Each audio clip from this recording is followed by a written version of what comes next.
How are we all doing, everyone? I hope you're keeping well out there. So this is a project which I seen a long time ago, which I was interested in, but then lost interest. And however, it's an ESR meter, and it's an analog ESR meter circuit that come up. It's on the internet for years, but I was going to make one, but then through, I suppose, sad circumstances, really, I got an ESR meter. I got a pretty good one because I've done videos before on this. This is the Cap Wizard. I find these very good. If you do get one, make sure you get one with the inbuilt protection, which this one has. John had this one in the TV shop. I think he bought it when they first came out in '97 or something like that, and it saved thousands of hours fault finding on televisions. So really good bit of kit, but a bit expensive. Someone told me they could be going for up to $350 at the minute. So that's a bit steamy for someone who's messing around in a shed like myself. So, scrolling through the UK Vintage Radio forum a couple of weeks ago, I came across a thread where someone had made a homemade ESR meter. So I'll bring the camera in and I'll show you.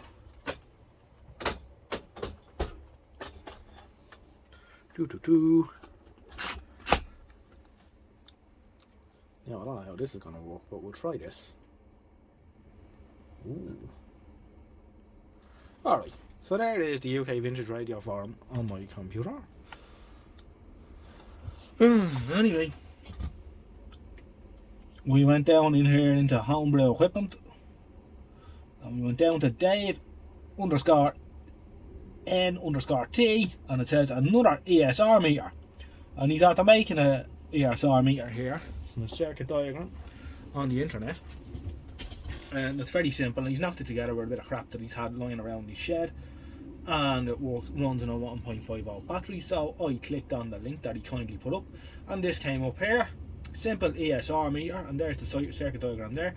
2 transistors, a few little bits and pieces, nothing special.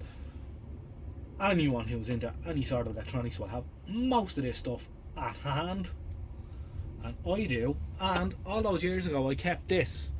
This was an exhaust analyzer doofer, alright, broken. Well, the other part of it was missing, but I thought, wouldn't that make a nice little box for an ESR meter if I ever got around to making one? Right, and this is the box. Ah, snazzy. So that's what I've done, and this meter is a 1 milliamp full scale deflection current meter, which is what the design calls for. I'll make another video about how to figure out what an unknown meter's full scale deflection current is. It's rather simple, but I might do that in a separate video. So this is it anyway. I've dug out most of the bits I need. I'm going to have to dig out 1 or 2 other bits, a variable pot that will fit, and that. But in this design it calls for the set pot is a 1 meg with a 51k in series, but I think Dave used 100k variable plus an 820k resistor plus a 500k preset, which made setting the 0 a bit easier, and I might do something similar. So that's where we're at. So I'm not going to do this as a step-by-step building a thing on a board, because I'm very bad when it comes to homebrew stuff, but I'm going to hammer all this shit together anyway, and we'll see how we get on. Of course, what I should also say is I will leave a link in the video description to both Dave's post on the UK Vintage Radio forum and this link here. So if that link doesn't work through there, you'll have both links handy. Right, so a few hours later, and this is what we've got. I don't think that's too bad. So the test leads will be going out here. That's the 4 diodes, protection diodes. And at the moment I have a short circuiting link across them. And I actually have a battery soldered, the wires on it, but I'm after finding my 1AA single holder, so we'll be putting that in now. If we switch on, we can see that we can zero our machine here quite nicely. So it's coming together quite well. So the next thing now is to tidy it all up a bit and see about calibrating it. So here we are.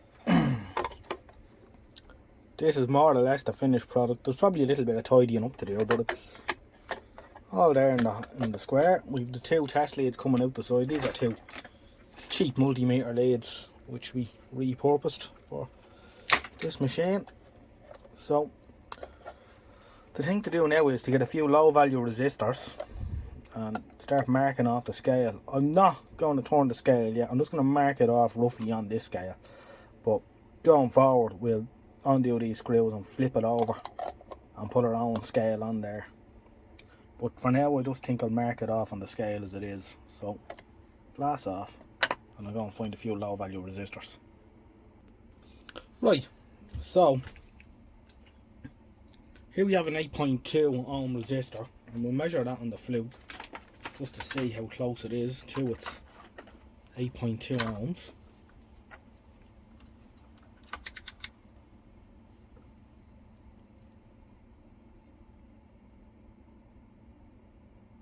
It's 8.3.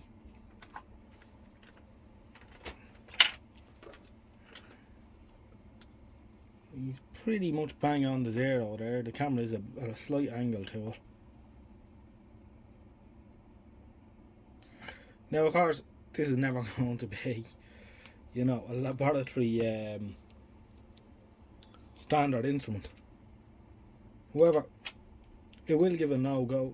So there's our 8.3 ohms there, which are, let's just call it A, because that's, you know.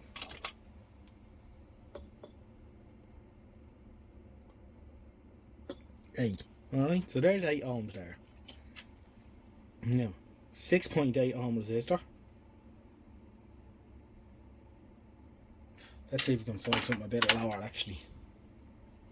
Right, so here's a 1 ohm resistor. I'm going to measure that on the fluke.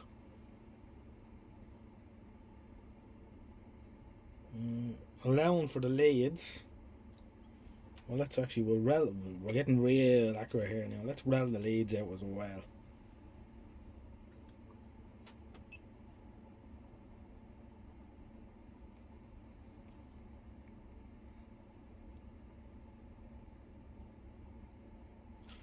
It's 1 ohm, right? So let's see what 1 ohm is. Let's just check that we're still zero. We're close enough to it. We've moved a little bit off. I think she's a little tiny bit drifty. But for what it is, right, 1 ohm reads, there's 1 ohm there.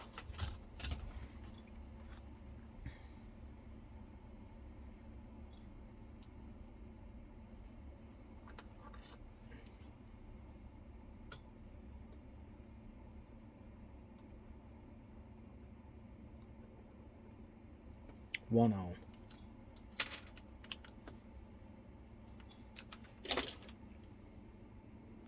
Here's a 3.3 ohm, and we'll just measure that on the old fluke. 3.5.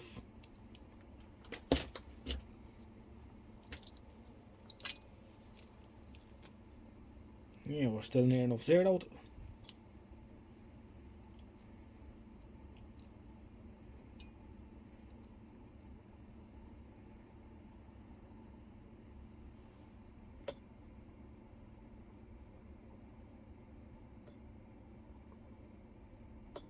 Let's call that 3.5 ohms. Right, so we have a good idea what our range is here.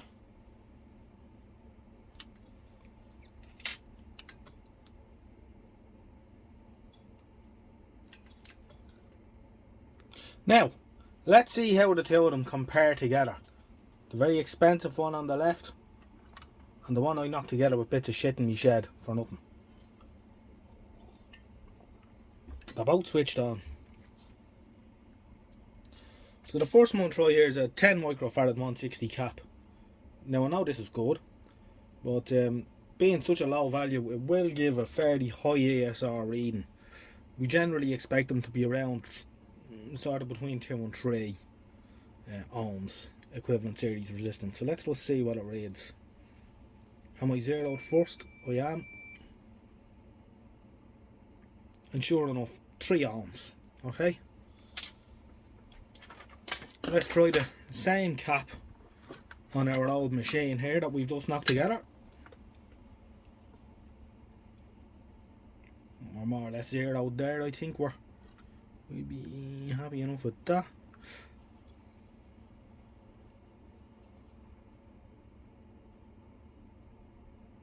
And it's hard to know what it's reading, but let's say it's reading maybe around between 2 and 3 ohms there. Right, pretty good. Remember, this is only a ballpark indication.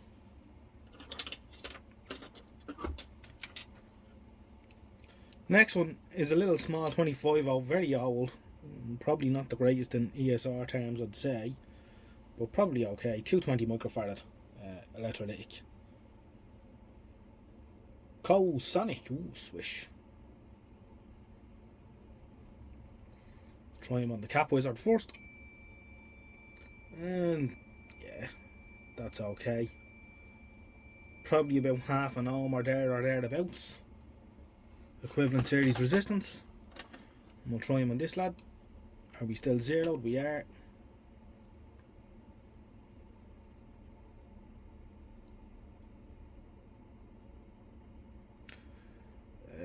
Reading about 0.1 of an ohm there probably. So you can see that they're not agreeing 100% with one another, but they are giving ballpark indications. I think I'd be happy enough with this and the performance of it. Will it find a bad cap? I think it will. I don't have any bad caps just on hand here to prove the point. I think it would.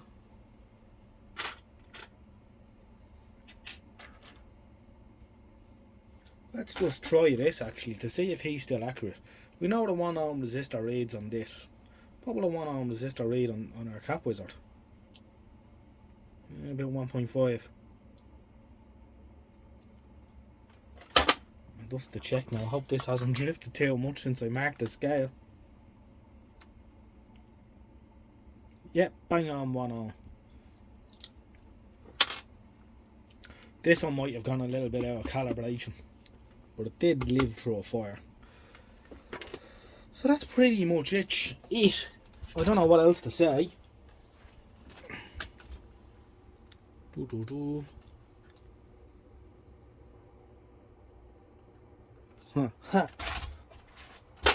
Final thought for the day, just like Jerry Springer used to do.